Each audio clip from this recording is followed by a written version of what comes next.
At oras na naman ang pagluluto mga kapares, at baka nag-iisip na rin kayo ng lulutuin nyo ngayong pananghalian, at ito nga lang yung nakayanan natin for today's video mga kapares. At kahit nga nasa Metro Manila tayo ay lutong probinsya pa rin dahil ito yung nakahiligan nating mga gulay. At dahil masakit na nga rin sa mata yung sardinas na nakikita ko na hindi ko na iluto-luto, ay ito na nga, sinama ko na sa ating gulay. At sinamahan ko nga lang yung madaling hanapin na mabibili sa talipapa, yung papaya, may sitaw, meron din tayong kangkong at isang pirasong talong. At tulad ng dati, syempre sa umpisa ay simulan mo ng paghiwa-hiwain yung ating papaya, at syempre babalatan mo din yan at iba pang gulay natin. Baka may maisip ka ring idea sa pagluluto natin ng ganitong ulam. Kasi kung ayaw mo ng sardinas, pwede kang bumili ng isda at pwede mong iprito at isahog sa ganito. At dahil kailangan rin nating magtipid ng budget sa mga lulutuin natin, mas maganda na yung mas mura-murang gulay. At matapos ko na nga ring mabalatan yung ating papaya, hiniwa-hiwa ko na naman ang ganito kalalaki. Matapos nga nating mahiwa-hiwa yung ating papaya, isunod naman natin yung ating kangkong. At itong gulay talaga ay madaling hanapin at bukod sa masustansya na ay mura pa.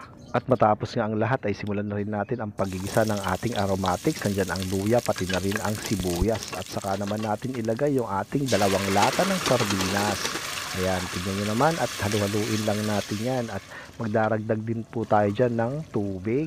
At tansyahan na nga lang tayo sa paglalagay, at kung gusto nyo mas masabaw, sige lang. At pagkatapos tatakpan po muna natin yan at pakukuluin natin. Saka naman natin yan timplahan ng asin, pati na rin ang pamintang durog.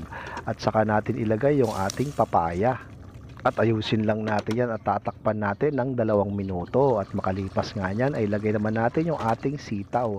At sunod na rin natin ilagay yung ating talong.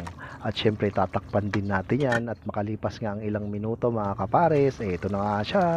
Pwede na natin ilagay yung ating kangkong.